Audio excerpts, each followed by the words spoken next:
When I went and got, in the end, when I went and got my big Cyrex panel, it was like 19 vials that day. And I was like, what's taking so long? And they're like, you have a lot of different ordered tests here, and we're just making stickers. Like it's all the stickers to put on the tubes. So yeah, it's 9 was not much. Look at all the tubes to make sure that your name's actually on them. I know. Quite the process, but I guess it gives you the peace of mind that your results aren't going to be mixed up with, your 90-year-old neighbor down the street. So yeah. So 9 vials, and, it showed thyroid was low. So of course, I think here's the magic pill. Some of the other things that had been symptoms were like, I definitely noticed like dry skin, dry scalp, like little bit of thinning hair, little bit of weight gain, all those kinds of things. And I thought, man, this is it. Oh my God, if I only knew there was going to be so many more blood draws after that. And so you have to wait a month to get your next thyroid results because it takes that long to kind of, let the body adapt. And so in the process of that, I get turned on to your book, Boundless, and I'm flipping through it. And I'm like, man, I would just really love to talk to you.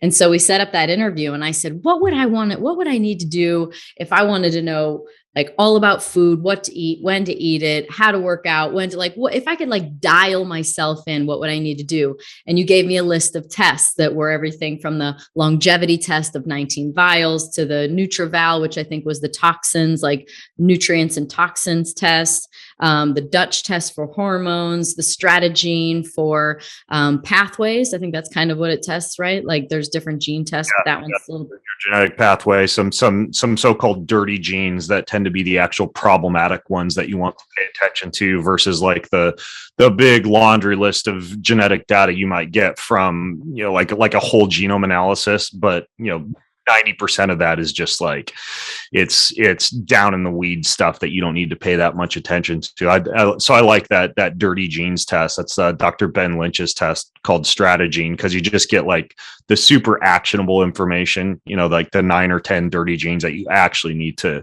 pay attention to. So yeah, it was a 130-page test. Well, so you can take as deep a dive as you want to into the results, but really like the first 4 or 5 pages of the report that you get from Strategene is what you actually want. And the other one, which is the most humbling test ever, and I've done it twice now, is the stool test. I just want to like frame this for people because I think it's funny, and it's a great thing to do by all means, but you basically have to poop into your hand. You get a glove, and then you get like these hot dog trays, like if you were going to the stadium and it's a hot dog or French fries, you poop into that every day for 3 days, and then you have to scoop out of it. It's the most humbling experience ever. And I've done it twice now. Not only that, but you kind of feel like you're pooping under pressure, like pooping performance. There's like a little bit of inevitable like constipation that occurs because you're just trying to figure out how to aim just so you get it in the hot dog tray, and you got your special gloves on that they send you to clean up the mess, and then afterwards you got to put it in the FedEx container, put that in the refrigerator, and explain to your family that that's your poop in the refrigerator waiting for the FedEx to come pick it up. And then worse yet, right next to dinner. Right, exactly. And because kind of like the gold standard way to test your gut, and this is I think what a lot of practitioners miss, is it's gross to think about, but like parasites, for example, they're gonna shed over the day and over multiple days. And so if you're just testing on one day, you might have a critter in your gut, for example, or some type of bacterial marker that doesn't show up on one test, but by doing the test over 3 days and submitting 3 samples, you get more accurate data. Yet it also means that you got to repeat this damn thing like 3 days in a row. So yeah, it's good actionable information, but I agree. Humbling. But anyway, so I did all those tests, and I got them all organized. And it is an organizational process. There's certain things you can't take while you're doing it. There's certain things like staying away from fish for some, or staying away from probiotics for another, or, certain biotin can mess up certain tests. So there's a bunch of stuff that you have to really read them. And so I felt like I was second grader reading them. I'm like, oh, this is a lot of information, but got that going. And then in the meantime, my doctor had recommended I see a functional doctor. I called her up and, luckily got in, because these doctors can be hard to get into. And she was glad that I had started all those tests that you recommended. And then she started recommending some more once those tests came in. So like an additional one that I ended up getting, especially after seeing the toxin report, was I got a heavy metals test. So I did the provoked heavy metals test, which ended up kind of seeming like maybe a key to the whole thing, because my mercury was just like astronomically high. You had the mercury results of a true sushi lover, and you dropped a term there that some people might not be familiar with. Provoked test. A provocation test for metals typically means that you are consuming something like a EDTA or DMPS or DMSA, or what would be called a provocation agent, which allows the body to be able to increase the urinary excretion of certain metals or elements. And sometimes a non-provoked test will not necessarily detect with the greatest accuracy what metals you're high in. And then when you do a provoked test, it'll really show, rampant levels of, for example, in your case, mercury. And so that's why I'm actually a fan of that provoked test. And you also did the NutrEval analysis, which I absolutely love. It's like kind of like, looks at micronutrients, at fatty acids, at amino acids, at a lot of the little things that a basic blood panel won't test for. The NutrEval it's like a combo blood and urine test. So you got like 125 different biomarkers that thing's going to look at, antioxidants and vitamins and minerals. It's a very it's a very commonly used test in functional medicine for people who are kind of stepping back and looking at a very holistic approach in terms of blood and biomarkers. It's also one of those tests that detects metals, and you kind of had like a double positive, right? In your provocation test for metals, you tested high for mercury, and then your NutrEval test also showed you were high for mercury. So there's no doubt that there's some metal issues going on as well. Yeah. And it's my understanding, because I was diving into this as much as I could to learn more about it, because it just seemed kind of really surprisingly high, that the non-provoked part of the test will give you kind of more of a recent more of a recent read on your levels, and the provoked is a little bit more of a total body burden. Is that right? Yeah. And the provoked test will increase renal excretion of certain elements that you wouldn't excrete in a non-provoked test. So I'm a fan of getting what would be called a provoked test or a collated test, just because you can see a little bit more. You can compare it to the non-provoked results and kind of see what may have been happening historically versus what's in your body now. But I think if you had to choose one, I'd get a provoked test or a NutrEval. So my doctor also tracked my blood with the mercury in my blood, because, and I had said, I thought from all my readings that wasn't the most accurate. And she said, it's not the best, but it is definitely it helps us track it. And so like my blood mercury level, I think when it was initially tested was maybe 42, and then it went down to 31. And so I'm not sure where it is now, but I mean, the process has been going on. So then I learned a lot about detoxification and sweating and poop, pee, sweat, all that, and saunas. And so, so it's been quite the journey, but I would say the large bulk of it, after I got the results back from the longevity test, the Cyrex test with all the foods, was that I had leaky gut like crazy. Like everything is on the list. I mean, it's so much. It's so bad. There was only like one herb I could have. I think it was parsley. And I think that there was maybe two different seasonings. I think I could have turmeric and paprika, and that was about it. And then like almost no proteins. The only proteins I could have were something like scallops, cod, tilapia, and halibut. Those are the only things that reacted low. But then, of course, once I got the mercury information, I was like, shit, I shouldn't be eating fish. And so anyway, so it was basically like gut healing first for 3 months, and a whole pill protocol to live up to, and eliminating as many of these foods as I could. And then after the 3 months, I did this stupid thing where I ran a marathon. So I ran the Boston Marathon. So during the gut rehab, I was also training for a marathon. Why not engage in a sport that is well known for increasing gut permeability while you're trying to heal a leaky gut? I said yes to that last year. So, I like to live up to my word. So, so train for that, and also doing the punishing training in Arizona, which I never realized how much heat played an element of. But 100 degrees in the sunshine at 8 o'clock in the morning is just dumb. And so anyway, so I did that, and then finally after the marathon was when she said we could start with chelation, which is, you've kind of said the word, but it's basically using one of those chelators that you would use for the provoked urine test. DMSA is what I'm using, and you just use more of it. And so I'm on a 5-day on, 9-day off cycle for 3 months, essentially. So, and with binders, which are clay and charcoal and all those things, so that the metals have something to bind to, so I can eliminate them instead of redistributing them. Which is and important. Then from that, I've covered that with Dr. Dan Pompa on my show, the problem with just, let's say, finding out you're high in metals and maybe taking boatloads of cilantro or charcoal and not activating the liver detox pathways, which means you're binding up some stuff, but not that much, or vice versa, taking a bunch of things that would activate or increase any of the phases. There's kind of like 4 phases of detoxification in the liver. But then if you don't simultaneously use a binding agent, you get what you just alluded to, that redistribution. And a lot of times that redistribution occurs kind of osmotically, and the brain is the section of the body that tends to be the lowest in metals, typically in someone who is metal burdened. And so you wind up with what would be denoted as like Mad Hatter syndrome. It was the people who used to make hats way back in the day apparently used metal that was high in, among other things, mercury, and wound up with all these crazy symptoms. And so there's actually something to being the Mad Hatter.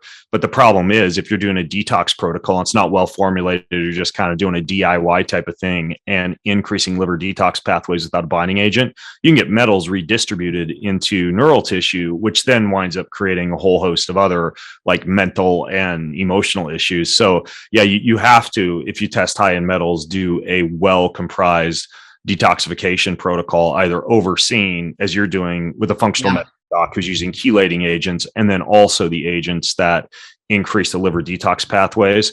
Or the other one that I tend to recommend, because I think it's one of the better formulated detoxification protocols out there, is Dr. Chris Shade in Boulder. He has his company Quicksilver Scientific, and they do something called their Detox Cube, which is basically like glutathione, R-lipoic acid, vitamin C, some kind of like an intestinal cleanse formula that has some of those binding agents in it. And it's like a 3-month protocol, but it just kind of comes to your house in a box, and you just basically follow the instructions. And I've used that with a lot of people who have asked me about what to do about their metals, and done pre and post analysis. And it seems to clear up metals, like, just perfectly. So that's kind of like, it's not quite a DIY solution, because typically for that particular cube, you need to go through a practitioner to have it ordered. But like, like for Quicksilver, for example, we just have a code that we use. And I get that for the clients who want to do it, who don't have a functional medicine doc who they're working with, who kind of knows how to do a metal detox. So there's kind of 2 ways to go about doing it. But the way you don't want to do it is to go to Whole Foods and buy a bunch of cilantro and activated charcoal and, kind of do your own thing. Yeah, it can be. It's dangerous for metals. Yeah. And then you also talked about how you were doing the sauna and things like that. And for metals, and I realize we're kind of rabbit holing and getting all over the place here, but I'll throw this in, and then maybe we can, in a more structured format, go through your labs. More systematically. But I'm a fan of, for people who don't want to arrive at, let's say, January 1st, realize they're burdened with a bunch of metals and toxins, do their big yearly detox, and then, wait a year and then do it again, which can be pretty stressful on the body. I'm a fan of life, just including naturally worked into your daily routine specific protocols that either enhance lymph flow or allow for greater amounts of sweating through your body's largest detoxification organ, your skin, care for the liver, etc. So, for example, once a week, like every Wednesday, I do a coffee enema right? Which actually does a fantastic job starting to activate a lot of the detox pathways in the liver, amplifies bile production in the gallbladder, kind of cleans out the colon a little bit. So I always do a coffee enema, usually with some butyric acid and some olive oil and some other nourishing elements for the colonic flora in that enema, and then take charcoal afterwards, go in the sauna for about 30 minutes, sweat everything out. And typically in the morning, prior to doing the enema, I'll do like 10, 15 minutes of rebounding, like up and down on the trampoline, which also helps with those detox pathways. And so every single week, like 7 times a year, I'm getting like a weekly kind of like mini cleanse, dictating that, when the end of the year arrives, I don't have to go out and do any kind of like special fancy detox. And the other thing that is helpful for this is the concept of cellular autophagy and giving the gut a break and allowing the body to engage in its own cleanup protocols. And that's where I think some type of fasting regimen comes in handy. Like, when you look at a lot of religions, they always have these times of the year when you might have a protein restricted time, or a time when you're calorically restricted. Or if you look at a modern example, like Dr. Walter Longo has published lots of research on his so-called fasting mimicking diet, the FMD diet, where for 5 days, you're just eating 40% ish of the number of calories you would normally consume, thus allowing your body to engage in some amount of cellular autophagy. And you get a lot of benefits from that fast without being super duper calorically or nutritionally restricted. And then there's also kind of like an Ayurvedic type of cleanse called the Panchakarma cleanse, which involves eating this special type of stew called khichdi for 5 days in a row, along with some amount of olive oil or ghee, some grapefruit juice to upregulate the CYP enzymes in the liver. You've probably no doubt heard about, juice fast and bone broth fast, etc. But what I'm getting to is what my strategy is on a quarterly basis. I'll choose a 4 to 5 day time span and just do some element of a cleanup that's a little bit more intensive. So like in the spring, I might do a khichdi cleanse. Sometime in the summer, I might do a 5-day bone broth diet. Starting off in the fall, a juice fast, and then maybe at some point in the winter doing something like the fasting mimicking diet. So 4 times a year. And a lot of times, because I'm in the nutrition industry, I just like to play around with the new fasts or the new kind of cleanup protocols that are out there. So I just use it as an opportunity to do a little bit of immersive journalism. But I think systematically weaving in on, kind of like I do, on a weekly basis, something like rebounding, a sauna, an enema, and a binder, and then on a quarterly basis doing some type of a fast, like an intentional caloric adjustment or dietary composition adjustment, is a really great way to just kind of like woven into your life systematically throughout the year, ensure that you're not getting a buildup of all these metals and toxins and things that inevitably, even if you're living a healthy life, you're kind of exposed to, everything from brake dust to the, plastics on the back of receipts to, the jet fuel you might be breathing when you get on the airplane. Like, the fact is, we just don't live on a pristine Himalayan mountaintop. So even if you're super healthy and your home environment is dialed in, the fact that we live in an era where there's just so many things we're getting bombarded with dictates that it's kind of a smart strategy to not just like wait until stuff builds up, kind of like what happened to you, and then doing this massive detox that can be, expensive and hard on the body and very nutritionally restricted, versus just adjusting your life so that your body's just constantly kind of detoxing throughout the year, if that makes sense. Great advice, in which I will be taking. And I've learned a lot about a lot of these things in the process, learning about what the hell is autophagy, learning about giving your stomach a break and having certain windows. Like, I've practiced much more like 12 hours of, from dinner till breakfast time, just to give my stomach a break, and learning about, eating every 4 hours for your stomach, just little tips and tricks, not snacking. I mean, again, another all over the place thing. I used a continuous blood glucose monitor this summer for a couple of months while I was doing the gut protocol, like started it, which was so educational. But anyway, in the process, I learned a lot about a lot of different things that I'll be implementing, but some of those are some really great tips to do. I literally have written down like coffee enema. I had someone else tell me to do one too. And, yes. I don't want a video on how to do it. I just pumpkin pie spice latte coffee enema. You just organic, free, mycotoxin free, organic coffee. And like I mentioned, you can, it's so funny because like historically enemas have been a common practice, especially in a lot of alternative medicine circles, and even in a lot of just like cultures and indigenous tribes, and people from all around the world have used their butthole as a way to either deliver medications or do something like an enema. And it's one of those things where it seems like in America, especially, we're very, very kind of from almost like a puritanical perspective, very wary about anything that goes near the butthole. But in reality, like doing an enema is, once you get used to it, it's kind of like brushing your teeth. It's not that difficult to pull off. And if you're doing something like a coffee enema, like I mentioned, you can like make yourself your coffee, let it cool down. Of course, that's important. And like room temperature or lukewarm. And then, like I mentioned, I'll actually put things in there to help to either soothe the colon or feed the colonic flora or line the intestinal wall or the colonic wall. So what I mean by that is I'll do the coffee enema, but then typically I'll put some extra virgin olive oil in there for the oleic acids, and I'll put some butyric acid, like a couple of butyric acid capsules in there because your colon loves butyric acid. A little bit of probiotic. Is that berberine? Is butyric acid berberine? Is that the same thing? No. It's like what I use is one called tributyrate, which is a really good stable form of butyric acid, and it just helps you poop like a champion. And then what you do is you just stir that stuff into the coffee, right? And then you just lay down on your side on the bathroom floor, and get a good book and let it all go into your colon. Lay there and read for about 20 minutes. Get up, take a poop, and then go do your sauna or whatever you're going to do afterwards. How do you know when it's done? Is there a certain amount, like it's 12 ounces or it's 16 ounces or it's whatever ounces, and you just like let it flow in there and lay there? Or how do you know when it's done? Because I've had a colonic a couple of times, and it's like, with a professional, it's like turn the water valve on, it fills up, you feel a lot of pressure, and then they release the valve, and they keep doing that over and over again. Right.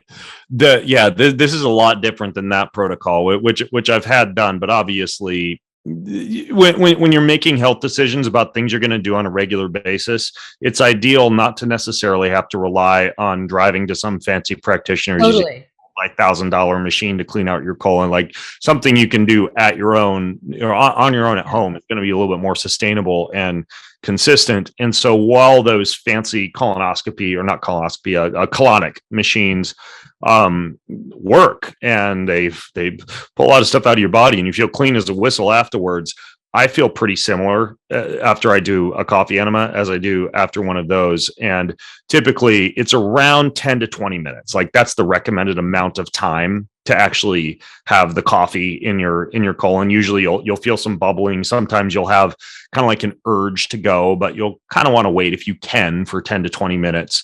And then at that point you just stand up, you get it all out. Sometimes it takes a little bit more time just to make, on the toilet, get yourself a good squatty potty and, do have the toilet really close, do some good breath work, and then get it done. And then preferably have an actual cup of coffee so you can enjoy real coffee. And I don't know why, but when I do a coffee enema, it makes me want an actual cup of coffee. Like it smells amazing. It's like, I don't know if it's the smell of coffee in the bathroom makes me want to drink coffee.